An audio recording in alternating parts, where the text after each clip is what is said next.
Welcome to another hardware bench test. 1080p, and it's all low settings on the new Forza Motorsport game. I've put the resolution scale at 100, so it's basically locked at 1080p, no FSR or any of the other witchcraft that anyone's doing these days. So it's full on 1080p, no messing. The benchmark that was on the previous video sort of said it'd play around about 44 frames a second average.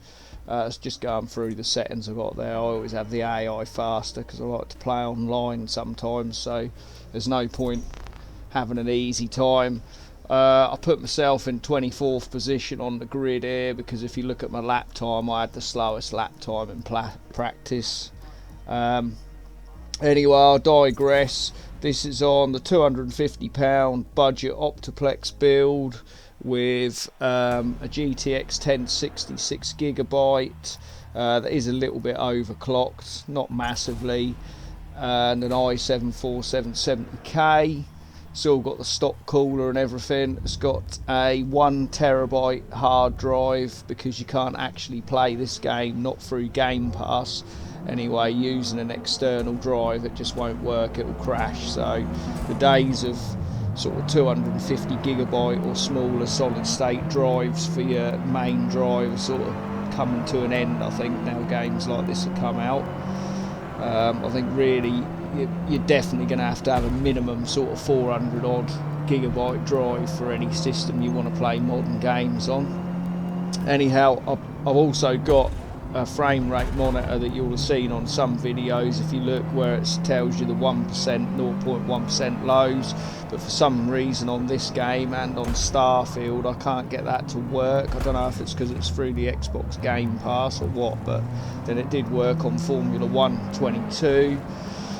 But there's plenty of cars on the track here, so that's obviously going to give the machine a bit of a hard time, and you can see it's averaging sort of mid 40s. You can get highs in the low 50s. In fact, I think it might even hit 60 at one point, and the lows generally don't sort of drop below about sort of 35, 36. From a game playing standpoint, when you're just playing it, there's no stuttering or anything like that. It's as smooth as what you can see on the screen now. Sometimes when you see game test videos, if they've been put through a video editor, the video editor smooths the frames out, so you can't actually see how bad it might have been stuttering during gameplay. But this is pretty much exactly how it was when I played it. Also, I always record on the PC that I'm actually playing on, because that is a thing now. People want to record gameplay, plus if you're ever going to do streaming and that gives you a little bit more of an idea what it might be like if you was running an Elgato off there into another PC. So yeah, I'd say overall, considering this is probably going to be the most popular racing game out there for a long time, and it's only just been released, I think the old Optiplex is doing a fine job. If you do have one of these machines, when you load it up, it will come up with a message saying that the CPU is not supported. If you just ignore that, it will be fine. A lot of people have been reporting that the game will just keep crashing. I haven't personally had any problems with it, although the majority of my gameplay on this has actually been on the Xbox. Although, as you can see, this is the first race I've literally done. I think this is my 4th race. So yeah, I've used one of the cars that you get to pick at the start. I've just put a bit of a setup on it, and that's about it really. So yeah, hope you enjoyed the video. Hope if you're thinking about buying or building yourself a new gaming machine, this might help you out. As far as the £250 budget builds go, I'm going to be redoing it. I think actually you could get a GTX 1070. I just got punted off from behind there. I think I did a rewind. You can get a GTX 1070, which when I update the build, that's what will have in it. It'll have in it, but you would have to probably go down to a 500 or 400 gigabyte solid state. So as I've been doing all my tests recently with GTX1060, and I've got to give it back tomorrow to the person that's lent it to me for a while, I thought, yeah, I'll just do a couple of tests with that. So overall, I think it's an impressive showing, and I don't think the game looks too bad, even on all the lowest settings possible.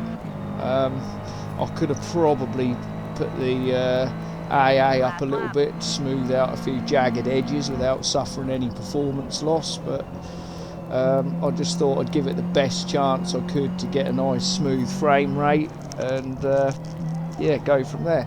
So yeah, I hope you enjoyed the video. If you do, please like and subscribe. If you like the Forza Motorsport game, I'm actually starting another YouTube channel called Digital Tarmac. I'll put the details in the description below, which will be just racing games. I won't be bothering too much about worrying what the hardware is. A lot of the time I'll probably be on an Xbox. So yeah, I'll leave it with you.